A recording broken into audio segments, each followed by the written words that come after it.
Nis.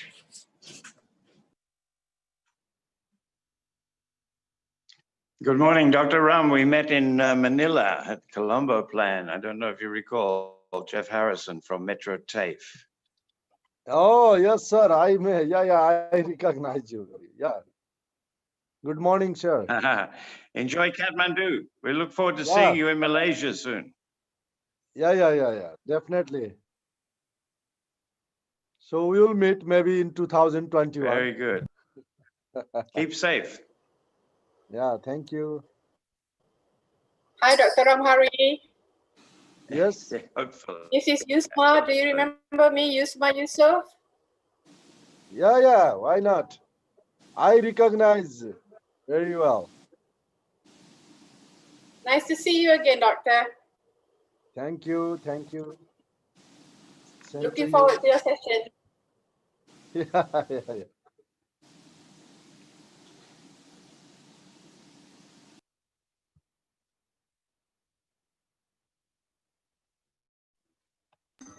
Okay, good morning, everyone. So, my name is Afiro Ismail. I'm gonna be the master of ceremony for today's session.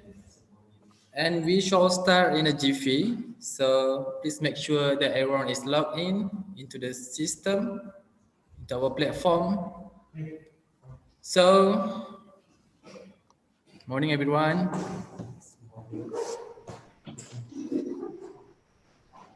Okay, Bismillahirrahmanirrahim. Assalamualaikum warahmatullahi wabarakatuh. And a very warm welcome I bid to all. Professor, Dato, Dr. Tan Sri, ladies and gentlemen, welcome to the World Congress on TVET, WoCTVET 2020. I, on behalf of University Tun Hussein on Malaysia, UTHM, would like to thank all of you for participating in this conference. For your information, WoCTVET 2020 is organized by the Faculty of Technical and Vocational Education, FPTV UTHM, in collaboration with Malaysia Research Institute for Vocational Education and Training, MyREWET. Ladies and gentlemen, for your information, the objectives of WoCTVET 2020 are to bring together the international scientific experts and researchers to catalyze and advance scientific knowledge on TVET teacher education, to bring together educational leaders, scientists, educators, and policymakers to promote and enhance collaborations, to more effectively address regional and national responses to TVET teacher education, to provide opportunity for TVET researchers, policymakers, educators, and community to discuss and develop creative solutions to unresolved challenges in research and implementation of TVET policies and programs, and lastly, to increase the global awareness of the importance of TVET teacher education and to promote effective actions to mainstream TVET around the world. WoCTVET 2020 will be conducted in few sessions. We have keynote address, we have parallel sessions and forums.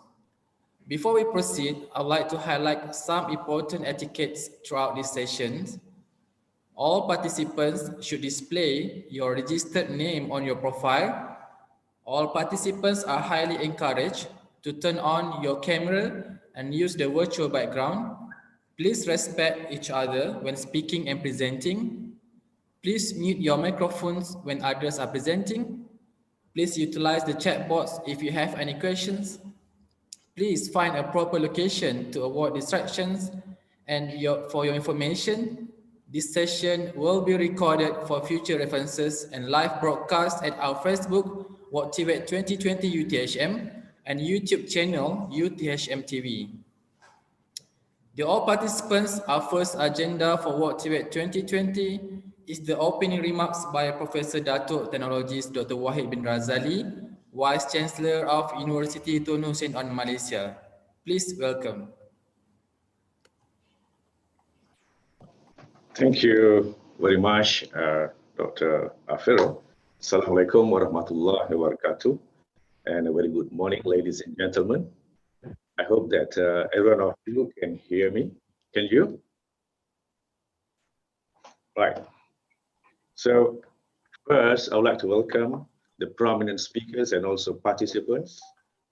And I would like to express really my appreciation and also to those who have been, with us since our WoCTVET in 2008. And those who are new to this WoCTVET series, so this is a biennially conference and seminar organized by the Faculty of Technical and Vocational Education, UTHM. And it's a great honor really to have you around here today. I noticed that we have about, I think, 200 at this point. So that's a great number to start off. In comparison with the previous WoCTVET, I think the 7th WoCTVET this year is a special and it's quite unique in its way. First, it is online platform, 100%. And secondly, we are bringing people from different time zones. And perhaps I must be excused if some of you may have to take some of your sleeping time just to attend this WoCTVET 2020. Ladies and gentlemen, I think the future of work and learning in digital transformation, as we are, I hope every one of us here are TVET practitioner. And the theme that the future of work and learning in digital transformation. And two things that related so much to this is digitization and also digitalization. So it looks the same, but digitization involves conversion of information, just as simple as that, from a printed or physical format into some form of digital format. While digitalization is when we use the technology to change the way that we live, the way that we do business, and most importantly is related to TVET is how we actually train and teach and learn. So it is indeed a process of moving into a digital world.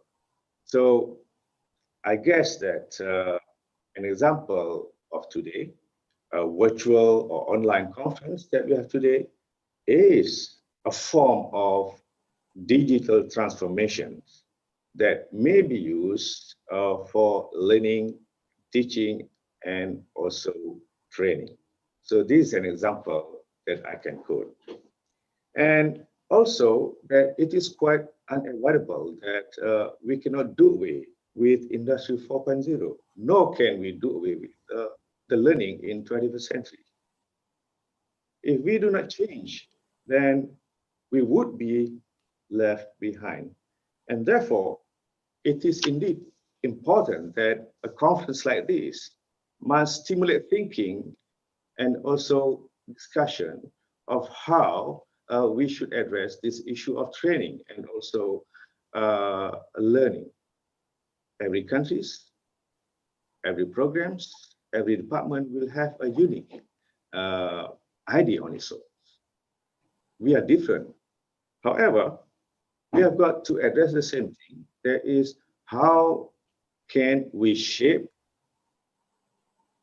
TVET workers, students, learners to suit the future of jobs?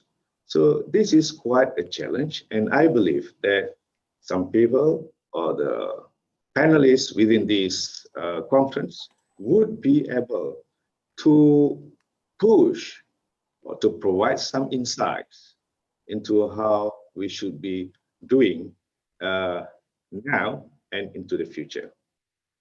I'm sure that some of you come from universities, polytechnics, and also training centers. And you also notice that the old jobs is not there anymore. And we are worried. And in the case of UTHM, that our previous graduate employability was at 96%. that was a great achievement. But coming to the 2020, I'm a bit worried that this number would not be there anymore. So what is the issue? And how can we address this? So these are the things that I guess keeps worrying me in a way. Can I get 96% graduate employability? Are our graduates demanded by the industry anymore? Or even industries, are they surviving in this pandemic COVID-19? So these are issues. And I hope that in brief, that this digitalization transformation will be a must, will be a sure thing that we have got to tread over when we talk about TVET training. And I hope that with this, I was made to understand that there will be two main forums moderated by Professor Dr. Razali Hassan. It's about preparing TVET ecosystem for the future stakeholder structure and governance. While the other forum in the afternoon, moderated by Professors Dr. Ismail Abdul Rahman, will focus on TVET in the context of Industry 4.0, labor market development, and skill standards. So having that in mind, I think every one of us should push or share your ideas, good ideas, comments to the platform so that everyone could learn. Everybody is different. In Malaysia, as you understand that our problem is a different problem.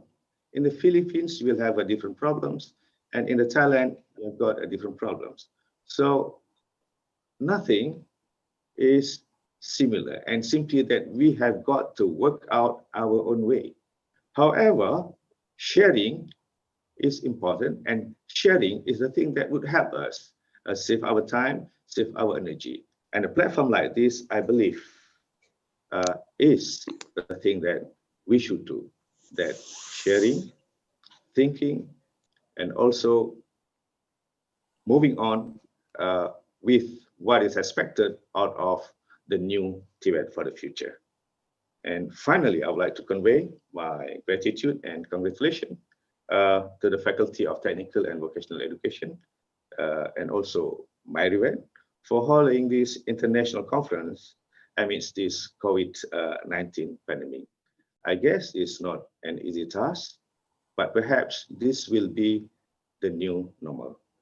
And with that, and with the word phrase, Bismillahirrahmanirrahim, I'm honored to officiate this opening of the 7th Congress of Technical and Vocational Education and Training 2020.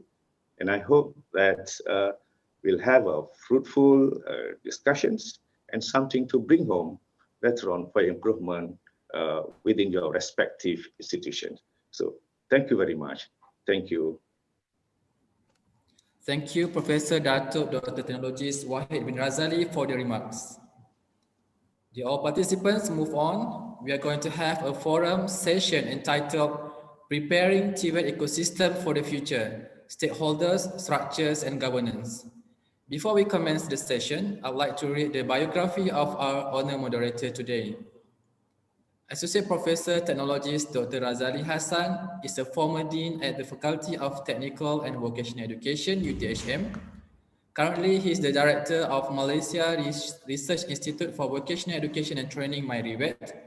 He obtained his PhD from the University of Warwick, United Kingdom, Master in Science TVET from University Putra Malaysia, Bachelor of Technology with Education in Electrical Technology, University Technology Malaysia. He possessed teaching certificate from Technical Teachers Training College and professional certificate from RMIT Melbourne.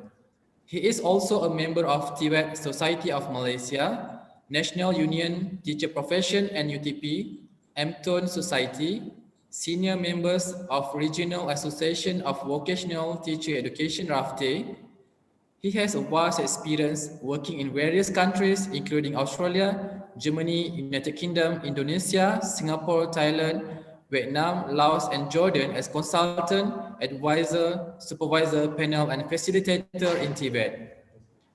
Please give a round of applause to Associate Professor Technologist Dr. Razali Hassan to anchor the session. Please welcome. Thank you very much, Dr. Afero. Bismillahirrahmanirrahim. Assalamualaikum warahmatullahi wabarakatuh. Very good morning. Waalaikumsalam. Honorable panels, presenter, participant, welcome back to World Congress of Technical Vocational Education and Training 2020. First of all, I would like to thanks to organizer for inviting me as a moderator for this forum. So welcome to this forum. Ladies and gentlemen, this morning we are lucky and we are proud to have a very honorable panel. Three panel. Sorry. We have three panel this morning in this first forum. The forum titled Preparing TVET Ecosystem for the Future, Stakeholders, Structures and Governance. So we have chosen the correct panel, the right panel, which is they are very expert and very professional in this area. So without further ado, I would like to introduce these three panel. First panel is Professor Dato' T.S. Dr. Wahid bin Razali. He is a Vice Chancellor since 2017 and has a wide and excellent experience in leading department since 2003. His area of expertise is in TVET curriculum development in civil engineering, especially in road and transportation. Teaching and research in multiple areas of civil engineering, visiting professor for University of Bremen and ITM in 2012. Consultancy for several projects at national and international level. For example, TVET Yemen, Malaysian Qualification Framework, MARA, Advanced Skill College, IKBN, etc. Involvement in multiple organizations and public services at national and international level, including a keynote speaker in several local and international conferences. Speaker and trainer are moderator for forum, training and talk series. Ladies and gentlemen, Professor Dato' T.S. Dr. Wahid Razali. And we have a second panel this morning.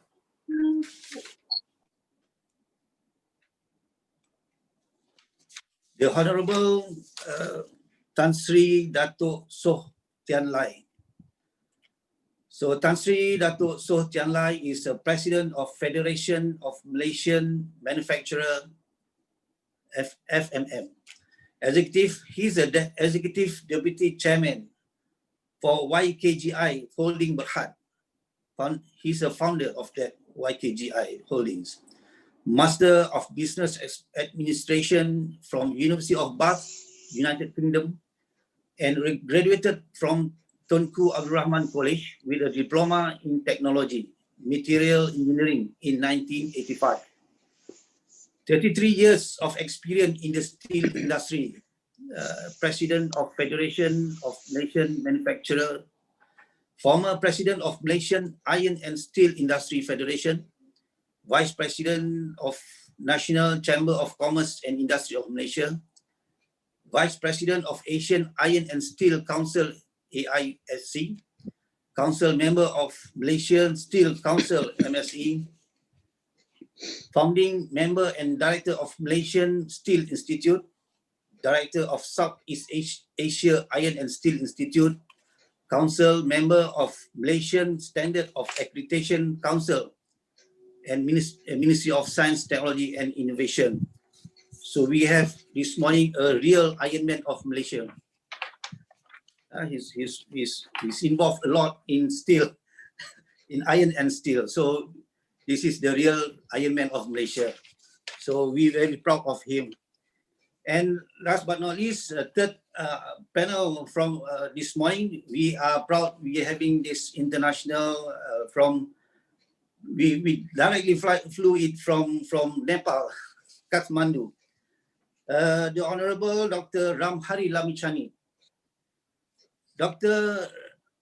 Ramhari Lamichhani he's the Director General of the Colombo Plan Staff for Technical Education. CPSC is in Manila, basically. He's the first Nepali and the 11th Director General of the Colombo Plan Staff College. 30 years of experience in TVET, starting as an instructor up to becoming the CEO of the Council for Technical Education and Vocational Training in Nepal, project manager in Asian Development Bank project, and program coordinator in Swiss Development Cooperation SDC funded project. And he was a key member in formulating the TVET policy of Nepal in 2007 and 2012. And finally, he also a member of Asian TVET Expert Network, Asian TVET Expert Network.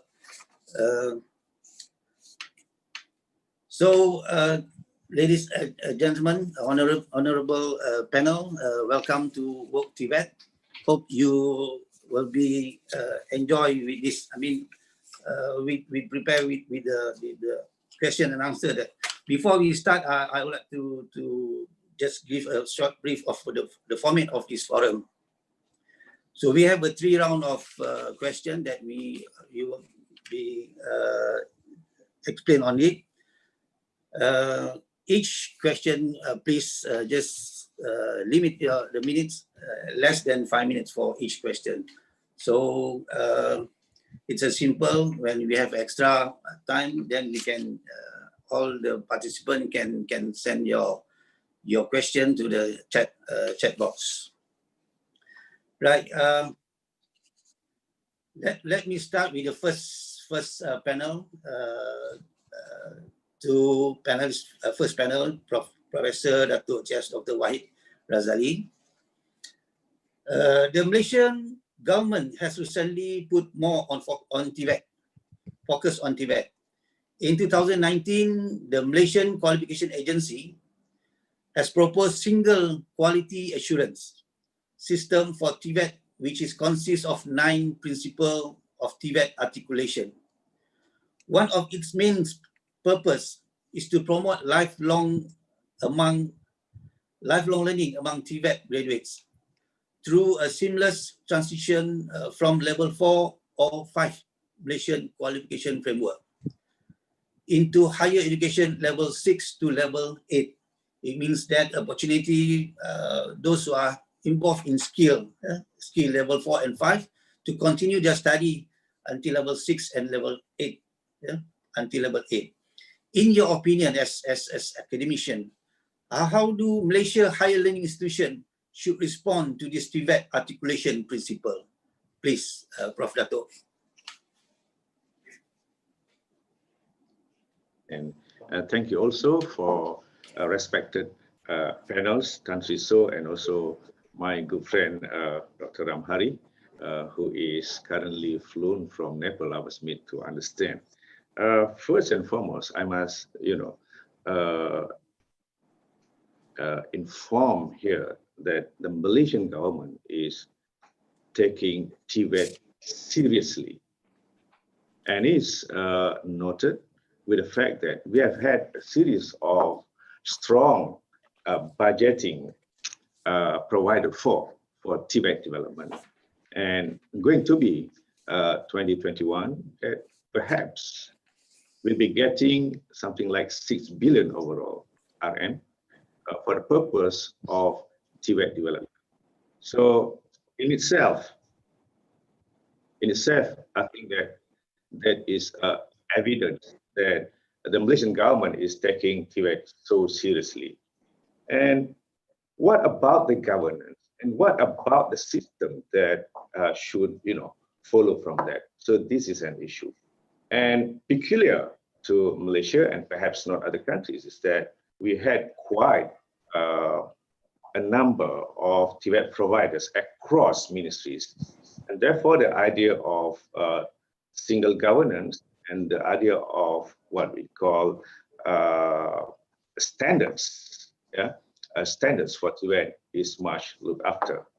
Perhaps to put everybody into one ministry just to govern, to do TVET is impossible at this point in time.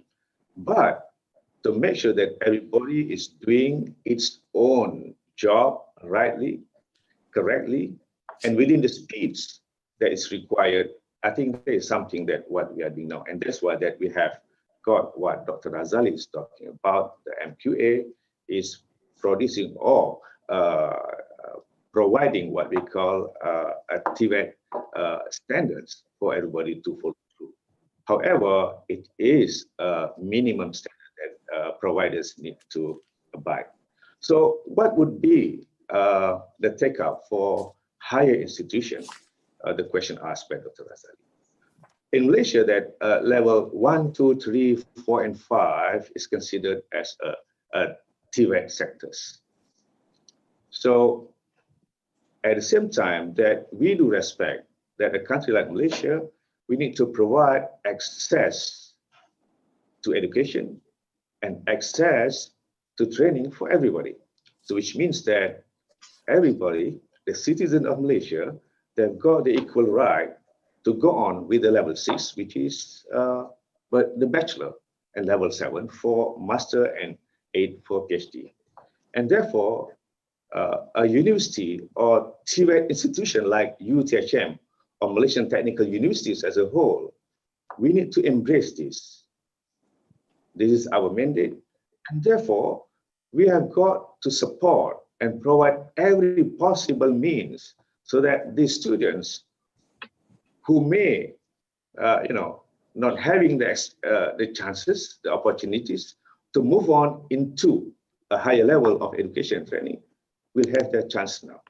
And that's why that at UTHM, we do provide about 10 technology programs to make sure that the articulation from level 1 to 5, and they can move on into 6 at UTHM and most other universities.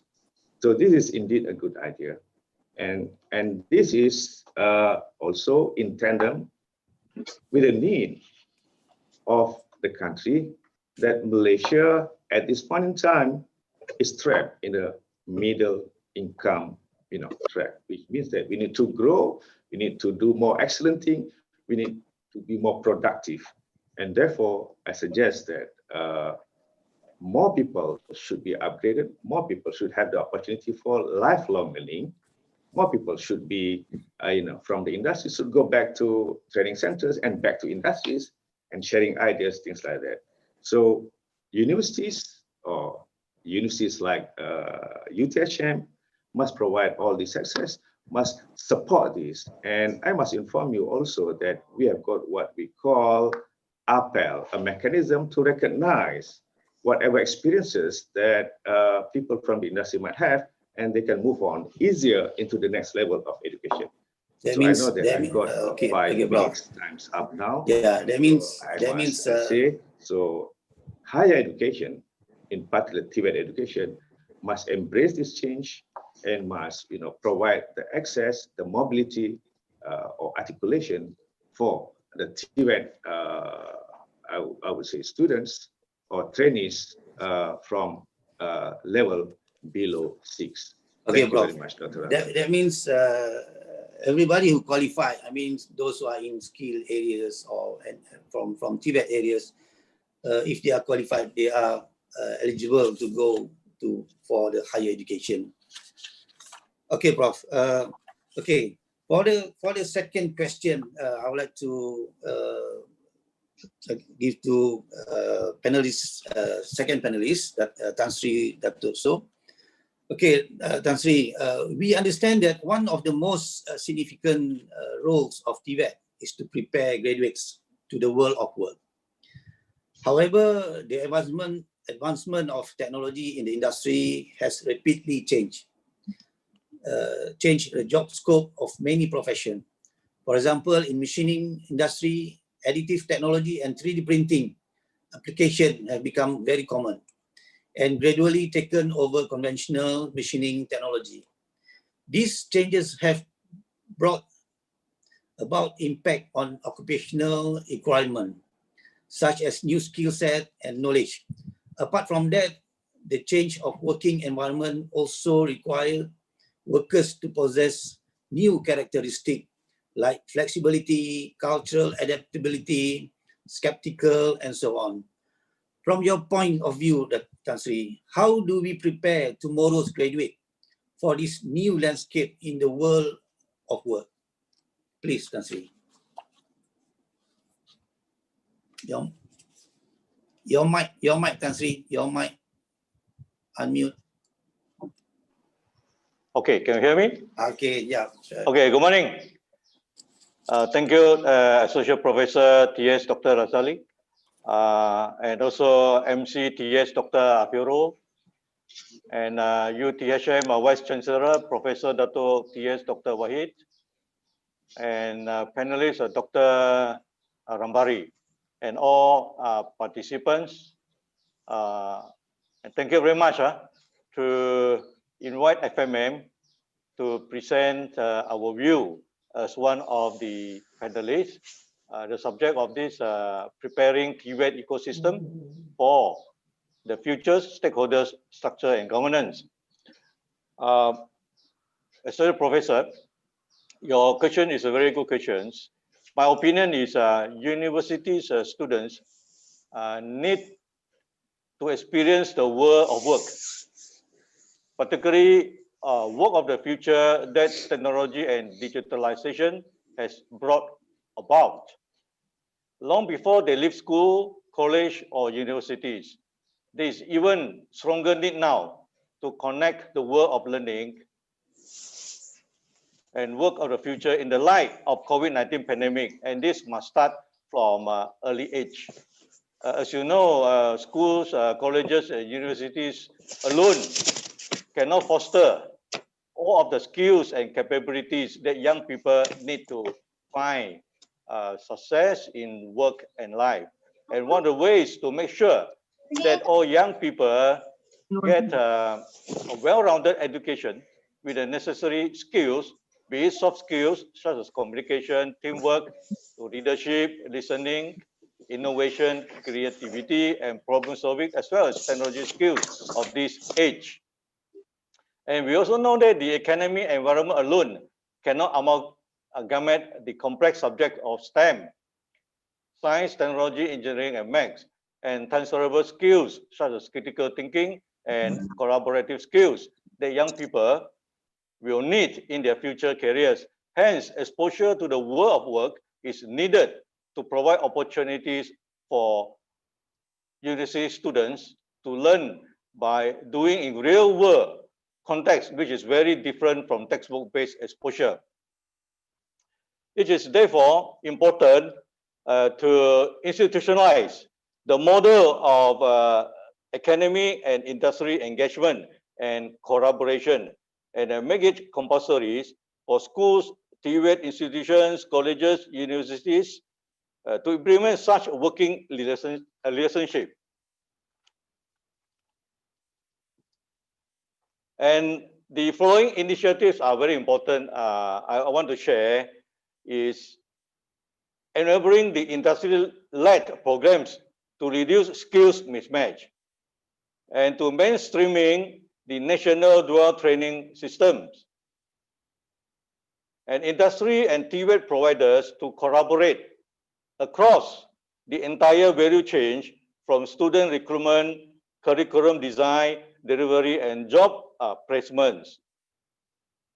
In fact, industry collaboration was one of the most important pillars identified to support the TVET empowerment plan in achieving the national aspirations on the TVET ecosystem and the aspiration of high-skilled TVET students under the TVET empowerment plan. We hope we would continue to be pursued towards meeting the skills needs of the industry At the same time, towards producing highly skilled human capital and enhancing the competitiveness of the local workforce, such as, number one, develop efficient models of cooperation, such as shifting train and place concept to place and train strategy. This is important. Co-ownership model on equipment, technology, expertise, and innovation, and establishing industry-based center of excellence.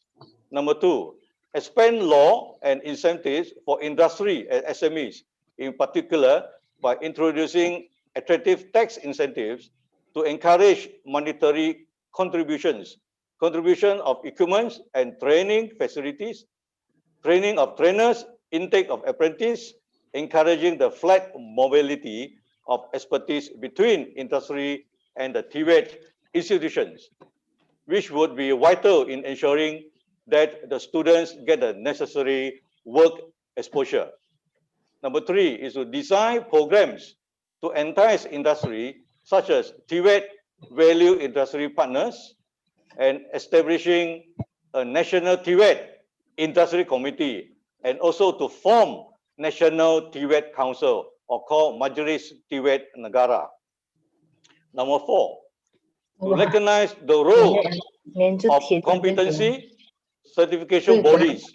So establishing TVET certification bodies according to the fields. Above is our views. With this able to be implemented, we believe that our graduates are able to fit to the industries. Thank you.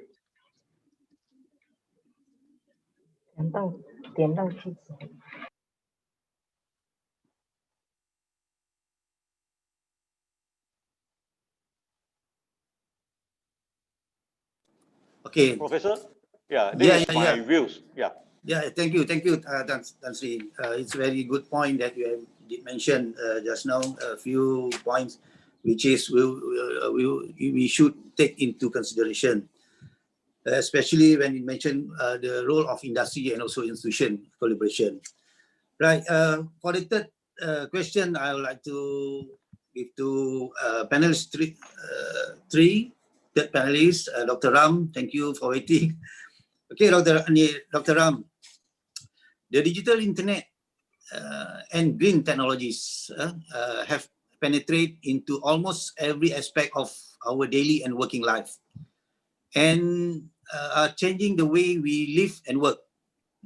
The scenario is driving TVET system to improve its capacity to identify the future demand of skill, including digital, entrepreneurial, and green skill. All in all, this change represent a great challenge for the future of TVET. But at the same time, it also expresses a need to seize the prospect and enhance the social and economic benefit for TVET. So in the global context, how do you see these changes impact the way we define and practice TVET? Please, Dr. Ram. Thank you. Respected Professor Dr. Wahid, the Vice Chancellor of UTHM, Dr. Razali Hussain, the facilitator for this program, and Tan Sri Dato Tianso, the great panelist from the industry side, and all the distinguished professors and friends from Malaysia and entire world. Assalamu alaikum, good morning. First of all, I would like to congratulate UTHM for organizing this Old TVET Congress, and this is a continuous event and doing very well. So regarding the questions, in the present context, we have to think differently, like to address the new context and new changing environment. First, we have to change our mindset who are working in TVET sector, either in policy maker or decision maker or manager or an implementer, even industry. We have to change our mindset we have to change our working culture, and we have to change our learning environment. These three things is very important to address the issues raised by Dr. Rizali regarding the entrepreneurship, greening things, and ICT and digital technology. To address these issues, when we are thinking about the change, we have to change our policy, our TVET policy. I know the Malaysian TVET policy is better in the region, especially to address the global context and present context, especially for 21st century skills, like 14 different steps is already addressed there. And same times we have to change our curriculum to integrate such skills like entrepreneurship, greening TVET, and digital and especially artificial intelligence and digital technology is very vital. And even during the COVID-19 situations, if we are not address this ICT and digital technology, we cannot move ahead. So many institutions, they are not running their programs due to the absence of ICT labs and digital technology. That is very important. And third important things in pre-training stage like infrastructure and infrastructure. We have to change our infrastructure. We have to change our infrastructure ICT friendly and towards sustainable development, like greening TVET concept. And teacher training is very vital because for quality TVET, teacher is the key. So upgradation of teacher, training, retraining, upskilling, upskilling, and advanced skilling, very important for teachers. These are the things we have to consider pre-training stage. For during training stage, we have to change our vocational pedagogy. Vocational pedagogy means it should be industry friendly and practical. That's why we need teachers who have a great experience in industry. If the teachers we recruit without industry experience, means there will be big mismatch and gaps. So teachers with industry experience, and we have to change our vocation, not only like a traditional classroom setup and face-to-face training, because COVID-19 taught us a lot. That's why we have to create blended learning environment and more training program in industry for practical exposure. Similarly, learning environment, I already mentioned the student-centered learning. If we are talking apprenticeship training, greening TVET or entrepreneurship, or we can say technopreneurship, technology plus entrepreneurship. So for that, we have to change our learning environment from teacher-centered learning environment to student or learner-centered environment. That is very important. And even not only that, when we address these issues by curriculum, by teachers, by learning environment, but if we do not address our evaluation and certification system, as by our respected Vice Chancellor already mentioned about the one Malaysian qualification framework like MQA things, that's very important. Our certification and evaluation system should be standard and similar, and which can address the real competencies acquired by the TVET graduates. And these are the things we have to consider for the during training. For post-training stage, the linkage with industries and linkage with financial institutions is very important to ensure our graduates' job and possible entrepreneurship and self-employment. And most of the cases, we are not talking only in Malaysia, Singapore, they are in advanced stage in Asia Pacific region. But in other countries, many TVET graduates are, unable to start their small business due to lack of financial resources. Means they do not have, startup wallet. To do that, we, as a TVET institutions, we have to develop practical partnership with financial institutions and industries.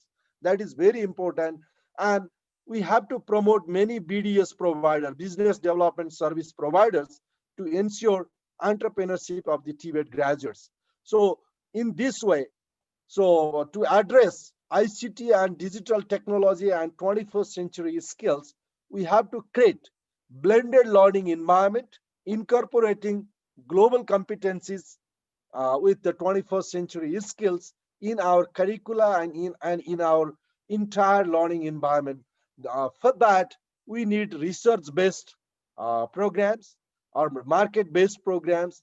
Then only we can reduce. Like I saw, there was one question: how can we reduce the gaps between industry and institution in the message box? So to reduce the gaps between industries and institutions or demand and supply, we have to conduct market-based training programs, means demand-driven training program, not supply-driven. That's why we have to change our TVET menu set from traditional menu to new menu. Thank you very much. Thank you, Dr. Ram. It's very interesting topics that we have to change. We have to go for market. The linkages between industry and also institution, and also the blended learning itself to enhance learning quality. So back to Professor Dr. Wahid. The appetite for online learning has increased exponentially, especially with the recent pandemic. Private companies and institutions, especially in the digital learning area, have used this opportunity to attract citizens to acquire professional certification through short courses. As a result, instead of pursuing a postgraduate program, many workers or graduates prefer to obtain a series of certification which one can be easily done online from different sources and highly reputable institutions. So in context of academic, how do you see this trend affecting our future in education, especially higher education? Please, Dato. Thank you, Dr. Razali, and also our panelists. Much has been spoken about moving into what happened.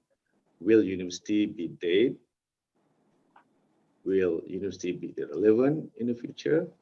The answer is yes and no. Yes, if we don't do anything, and no, if we do something. And therefore, I guess that those involved in the TVET sectors knows exactly that the challenge is more on the TVET practitioner rather than those on non-TVET practitioner. Basically because that we do more. We do a lot more. For example, in the code of practice for TVET, at least the definition of TVET generally is that we need to have more practices, more labs, more industrial experience rather than the theoretical part of it. And therefore, in the midst of COVID-19 like this, that we are unable and to proceed on with the face-to-face. And that's a big challenge to us, a university like us. How do we, continue on with the training of ingenious technologists, 17,000 of them, if they stay at home? So indeed, and the universities, education or academics, we must keep on thinking that how can we use the existing resources? And for that matter, and I have said much earlier on, that universities are also different in nature. As for UTHM, that we quickly put up resolutions that wherever possible that we must deliver our programs virtually or online. However, for those that is impossible, for example, you need to do things, then we have got to wait until pandemic is over, or we put into a situation where we put on a very strict SOP to make sure that those attending our laboratory or practical works are safe and sound. Another thing that university is looking into is to make sure that we look into opportunities of where could possibly we have some freebies, free platform for this. And great, we have got a global classroom by Google. We have got Microsoft 365, and we have got Apple. So these are the giants, technology providers and platform as well, and also academics, and they are moving as well into, moving into training and also research into academic work. And therefore, we use these, what we call a platform, to address the issues. So now, instead of using our own system and platform, even though that we do have our own, that we resort to Google, we resort to Microsoft 365, and we resort to Apple. And the only thing that I noticed from a year of, delivering courses, programs via online, that earlier on, the student find difficulties, but later on, they find some comfort into it. And some of them refuse to come back into face-to-face. So, but this is a phenomena in which that, rightly said by Dr. Ramhari, that we need to do research. For TVET purposes, what is important is that they are skillful and their skills is on the demand side. And therefore, can we provide that skills and also competence while we are delivering via online? At this point, I would say yes and no. Yes, if we would be able to provide a good ecosystem. So this is what us, UTHM, trying to work. What would be the digital TVET learning society's ecosystem would be? And we would like to develop that and share with the rest of our community later on. And however, we must put it here rightly that as also, in the COPTA, that first and foremost, practical face-to-face is largely appreciated. Otherwise, we can do some hybrid, and then next we can move into what we call augmented reality. And if we have more resources, then we could move into virtual reality scenarios. So these are the ecosystem that we are talking about. And I hope that universities, researchers will have a very serious thought, and please have the students at the center of our doing. Not us, not the universities, not the industries, but the students are the persons that is learning and doing the training. So thank you very much. Yeah, thank you, Dato'. Thank you. So maybe this is what we call it higher TVET, which is they are learning through blended or hybrid rather than face-to-face. And also the new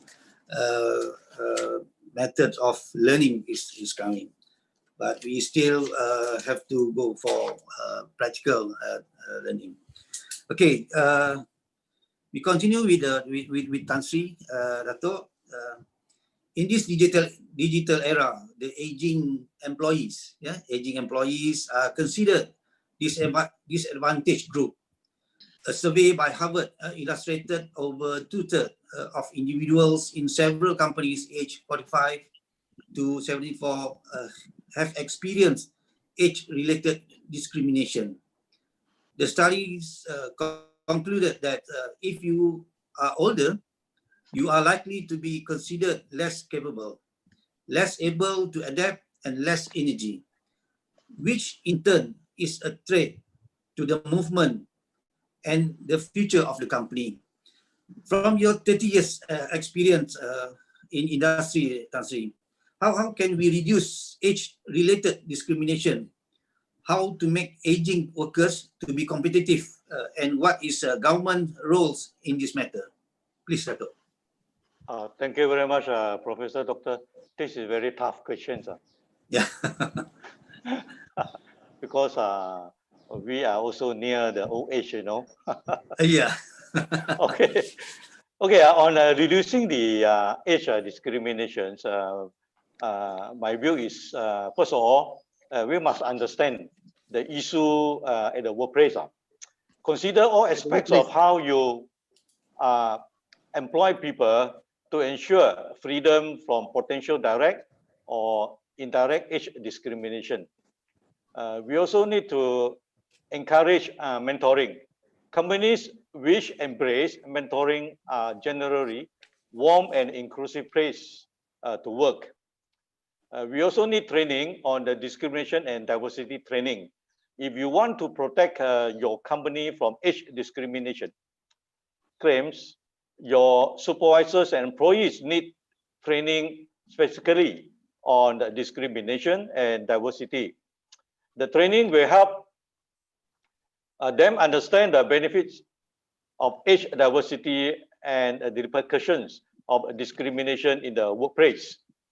Training should do more than a lecture on what not to do. It should provide real-world examples and interactive activity to keep learners engaged through upskilling and reskilling.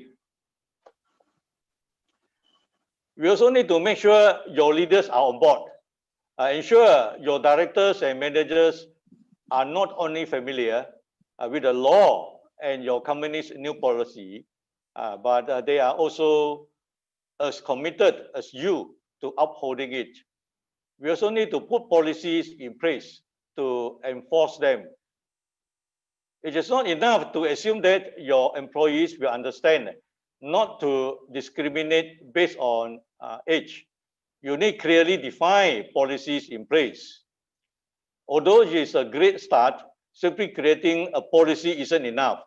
Senior leaders, managers, and human resource departments must enforce the policy, whether that includes formal discipline or something more severe. And we also need to start in the hiring interview process. This matter is we need to avoid age discrimination is to make sure you are not accidentally discriminating in the hiring process. And the last one that I want to share on this to reduce age discrimination is don't approach layoffs based on age or pay. When it's time for layoffs or a reduction in force, be careful not to base your decisions on age. For example, just because you think an older employee might be retiring soon, it is a bad idea to let them go for that reasons. So on the how to make aging workers to be competitive, I suggest the following. Number one is to have a reward based on performance, not tenure. Instead of basing rewards, promotions or preferential treatment on tenure, based on performance, employees should receive benefits based on their value to the company, not their age. Also, your company should offer the same training or continuing education opportunities to all employees, regardless of their age or experience level.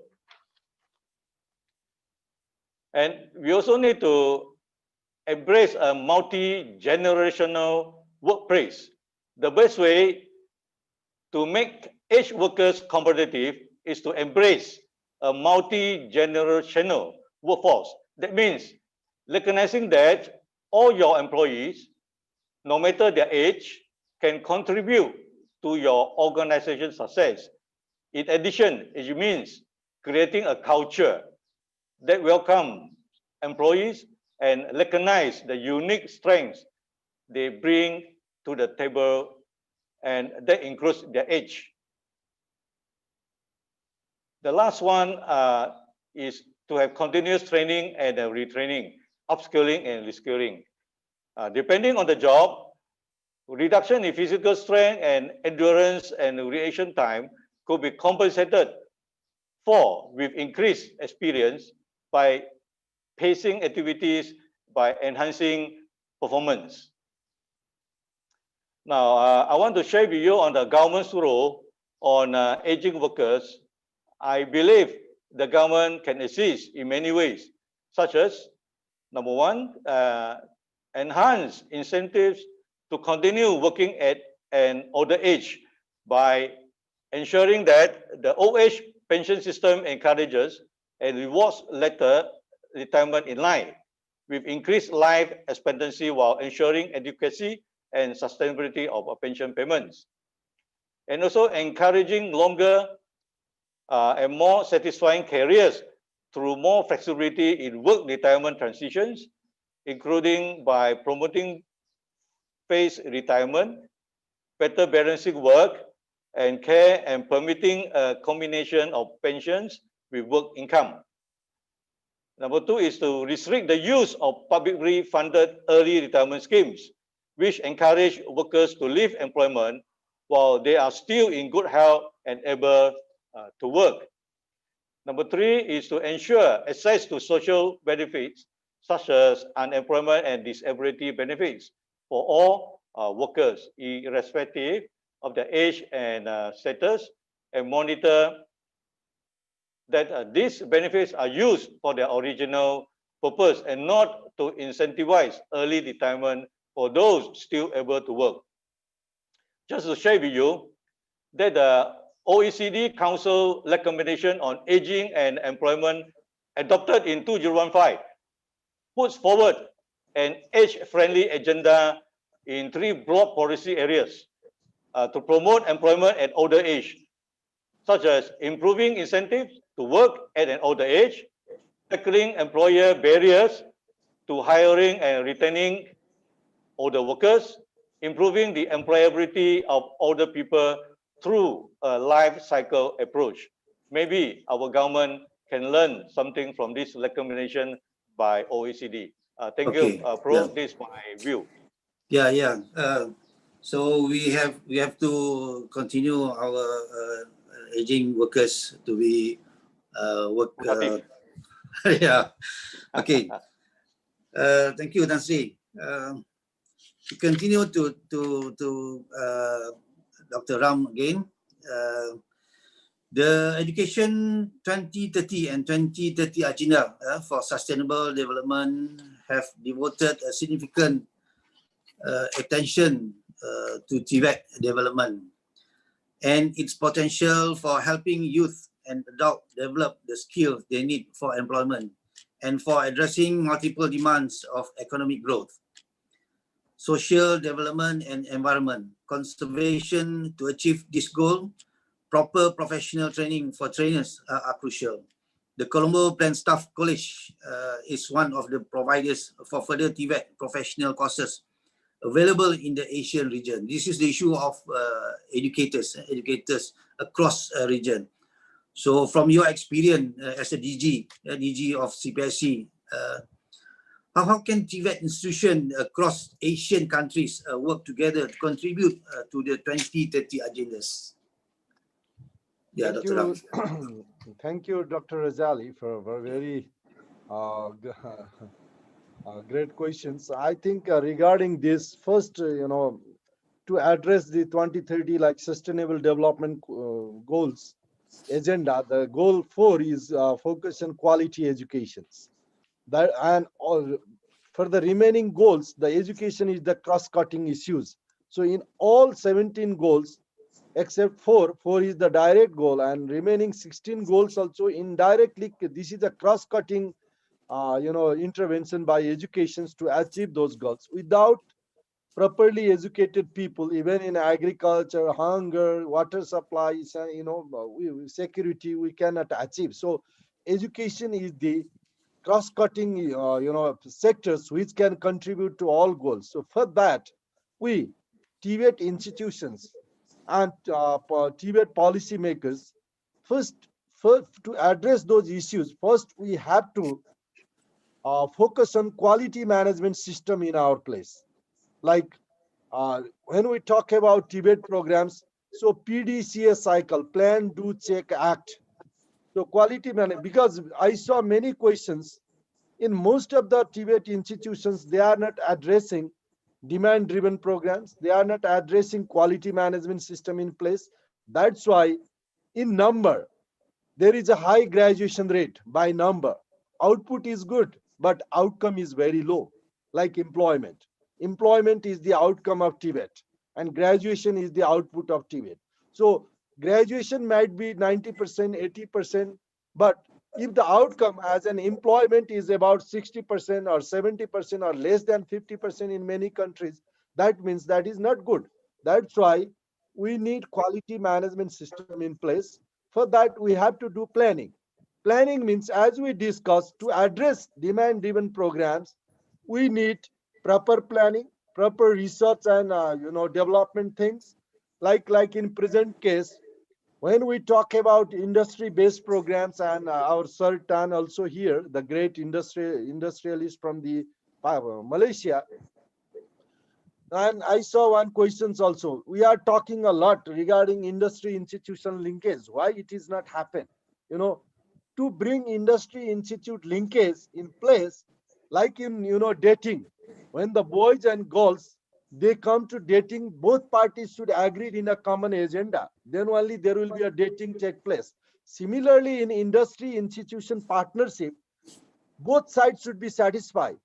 What is the benefit for industry if they will take TVET graduates or they will take students from TVET institutions? So what will be the benefit for them?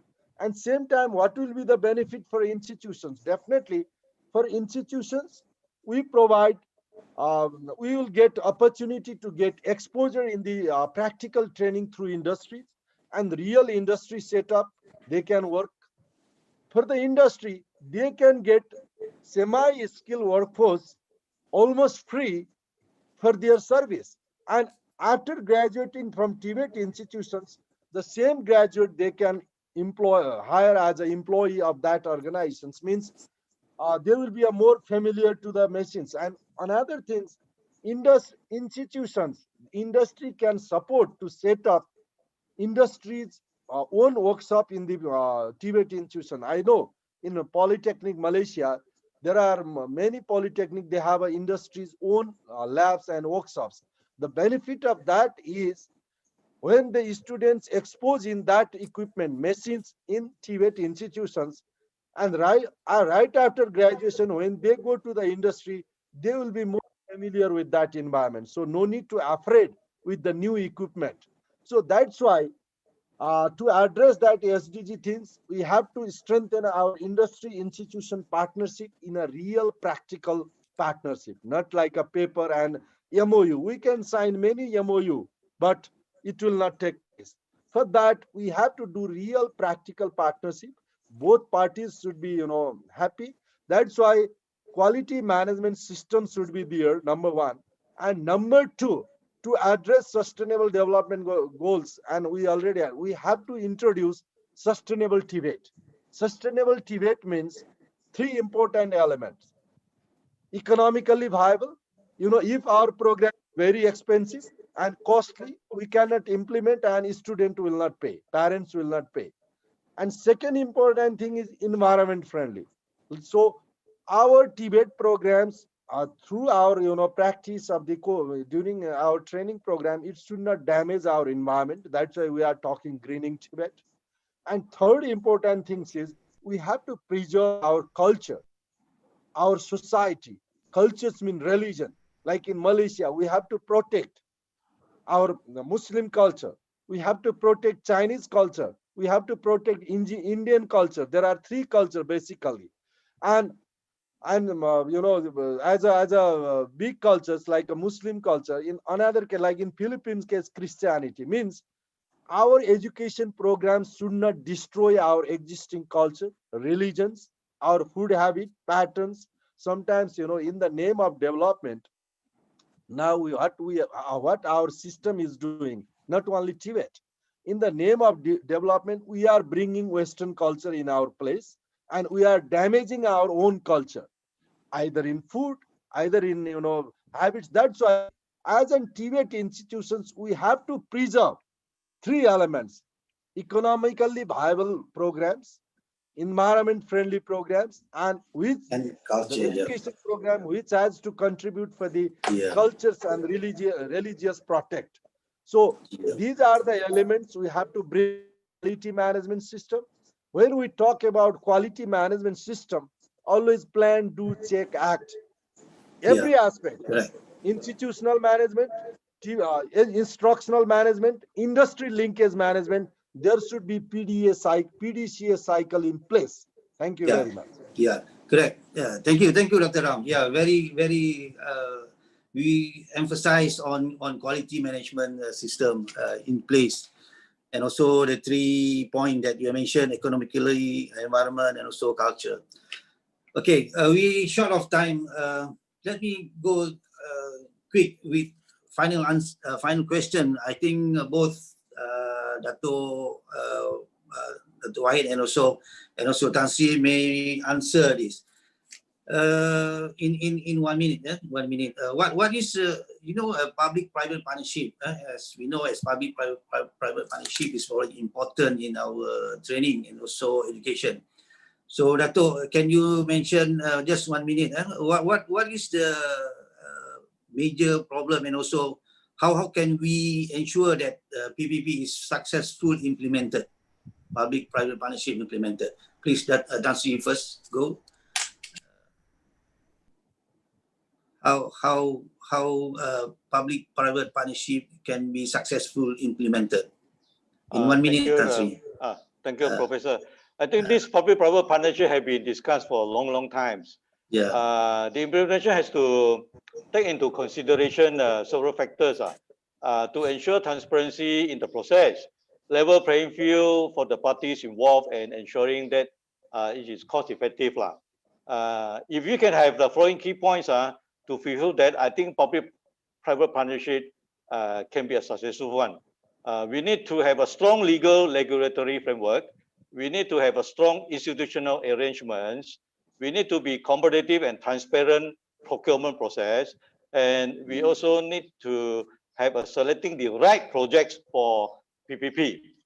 FMM has always been a strong proponent for PPP, public-private partnership cooperation, when it comes to anti-corruption initiatives, research and innovation, and training, which are key to supporting Malaysia's economic performance. The following key areas we need to emphasize. Number 1, anti-corruption initiatives.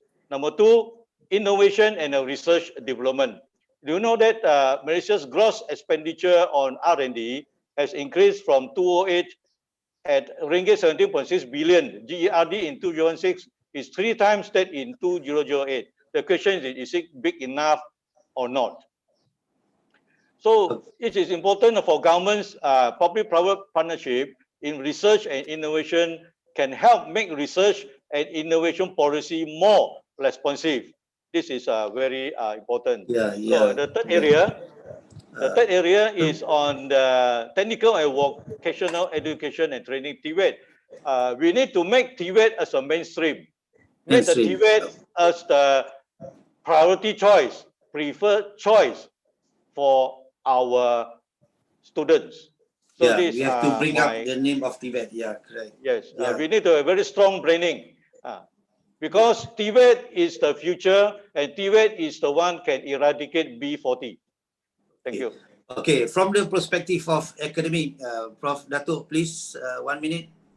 Well, how PPP can be successful implemented?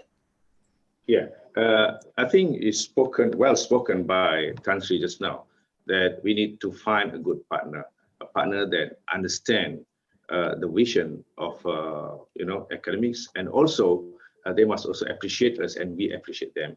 And for now at UTHM, we had a good partnership with a company, and we developed our first approved flying training schools in Malaysia.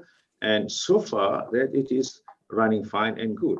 But I believe that it is about the quality, and quality decide most of the things. So if quality needs money, and then we should provide the money. If quality needs people to be retrained, and then we send for the training. So basically, there are key areas that both parties, either industries and also universities or institution, will have to understand.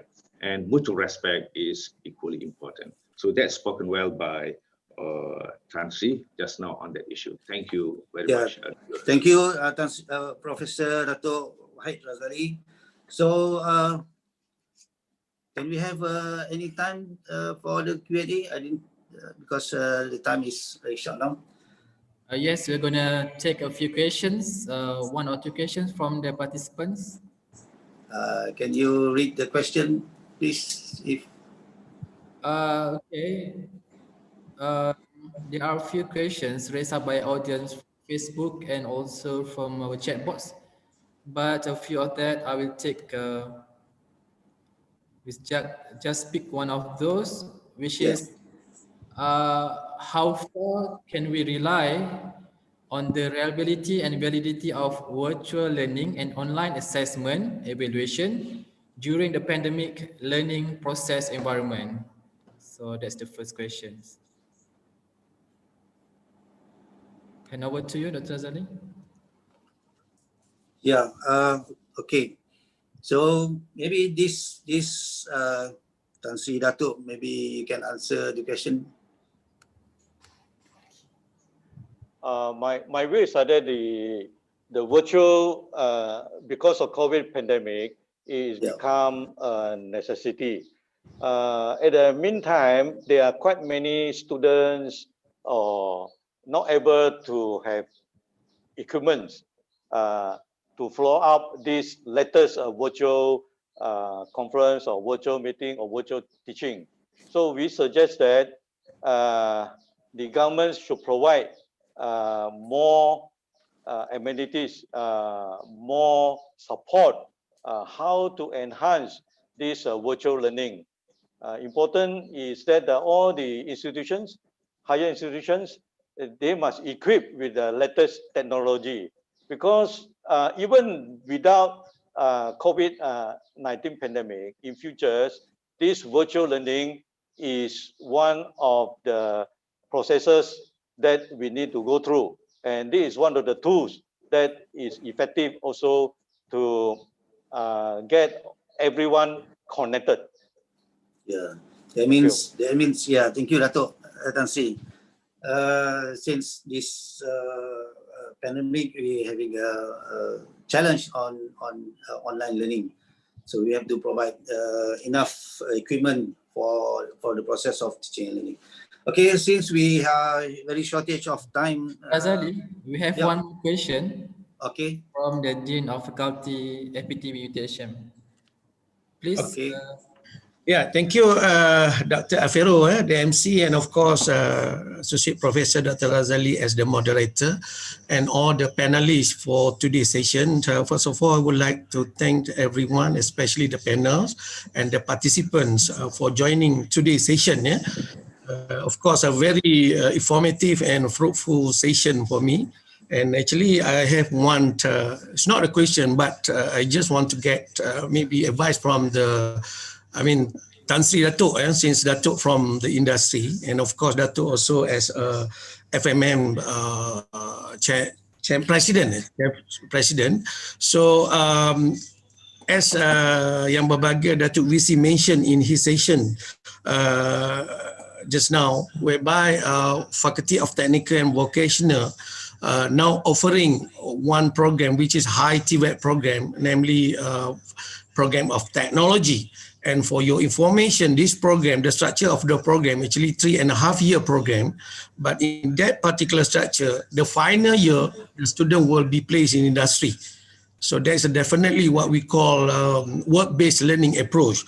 So what worries me actually in this situation, especially in this pandemic, COVID-19 pandemic situation, how we are going to ensure the participation or the willingness of the industry, partners to make sure work-based learning approach can be implemented successfully. So I think, Tan Sri, we really need your advice or your working, to support us, especially to make sure the work-based learning can be implemented, because we understand that one of the approach to close the gap between the industry and the institution is through this kind of approach. So please, Tan Sri, thank you. Yeah, thank you very much. Regarding this, from industry point of view, Your program of specially organized by UTHM, I want to congratulate. I think you are the first universities to create this curriculum for TVET. But I would like to suggest that instead you put 3.5 years, and the program is slightly longer, it's 3.5 years. It's good that you can split this into 3 years rather than 3.5 years. And you don't put the last year only sent to industry for training. I suggest that you should put in between that follow this concept called train, praise and train, not train and praise. So you need to praise the students intermittently in between to the industries. Because if you put only final year, the students might not able to equip fast enough the latest technology. And I also think that the 3.5 years is a bit too long for this, because currently the microcredits that MQA that approved, where I am also the board member of MQA, we talk about Apple, we talk about microcredit, and all these also can enhance the students while they are in factories. Let's say year 1, you have certain months, maybe 6 months. Every year you got 6 months in the factory. This is better than you only put the last 1 year or 6 months in the factories or in the industries. I suggest that you need to relook into your curriculum. For industries, we welcome UTHM this type of program, and we believe that it will be a successful one, and industry welcome your program, and we will work closely with UTHM to bring in all these TVET students to the industries. Thank you. Right. Thank you, Tan Sri. Thank you very much. Thank you, Tan Sri, with the answer very clear. Thank you for those asking the question, Dean. Okay, ladies and gentlemen, we come to the conclusion for today's forum.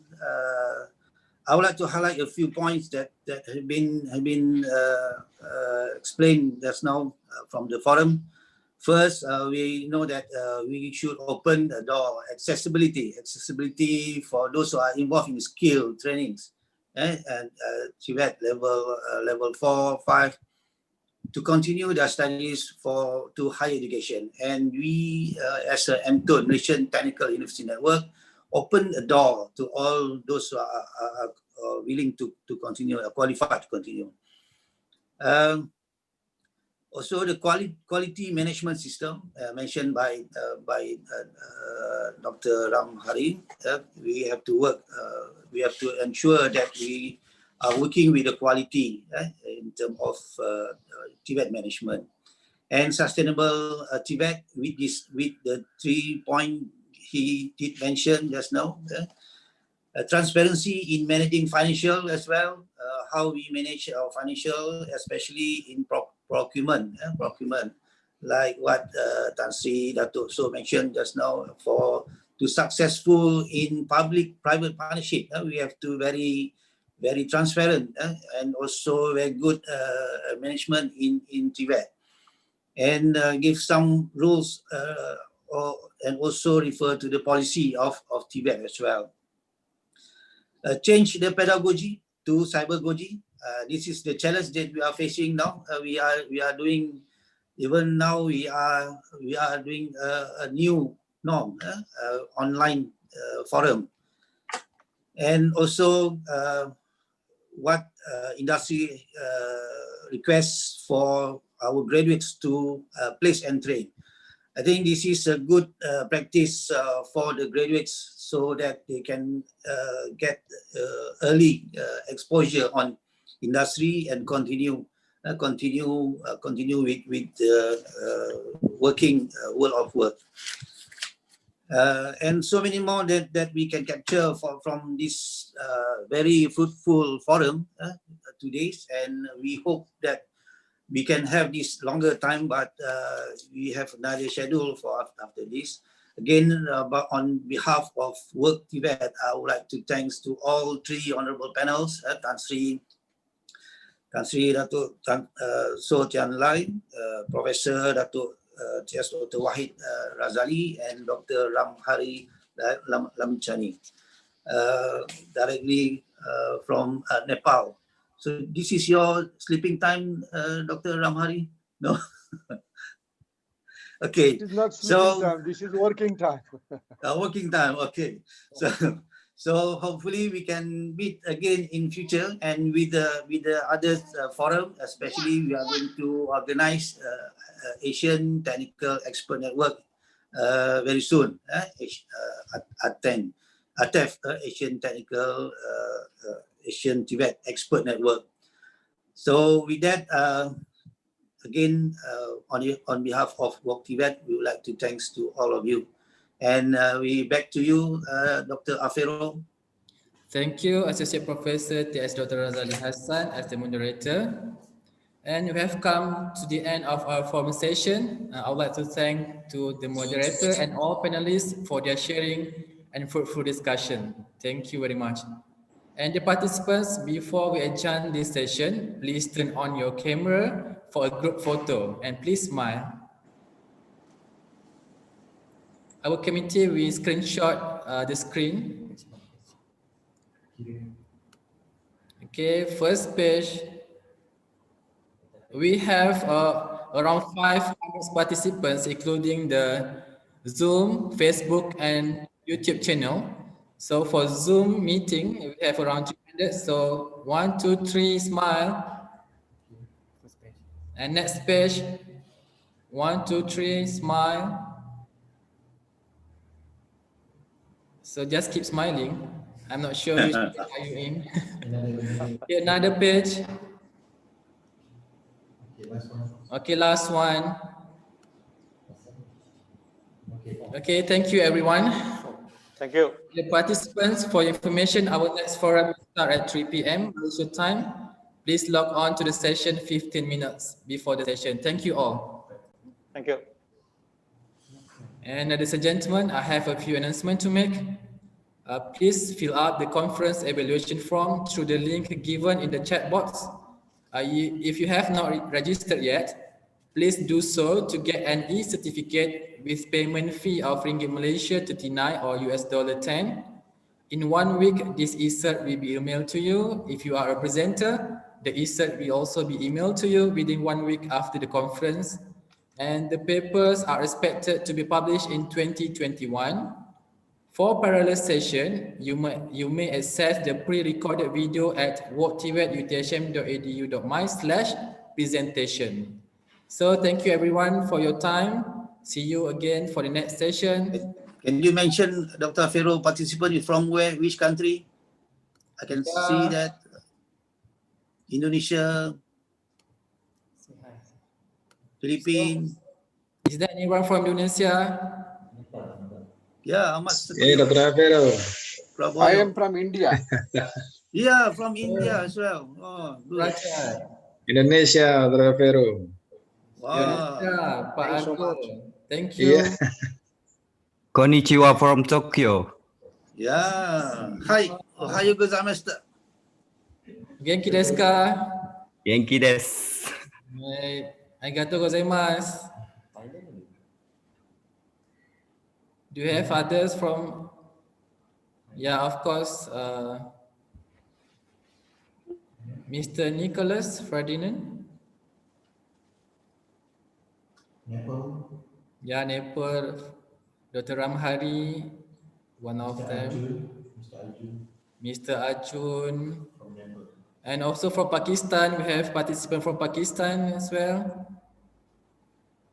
And from Hong Kong, Ibu Ana Sharif from UPI. UPI, Indonesia, yeah.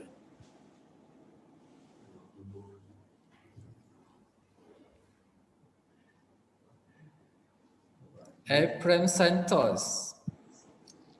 Yeah, from Indonesia. So many from Indonesia. Yeah? Engineer Muhammadul from Pakistan. Anusia Kaliapan from India.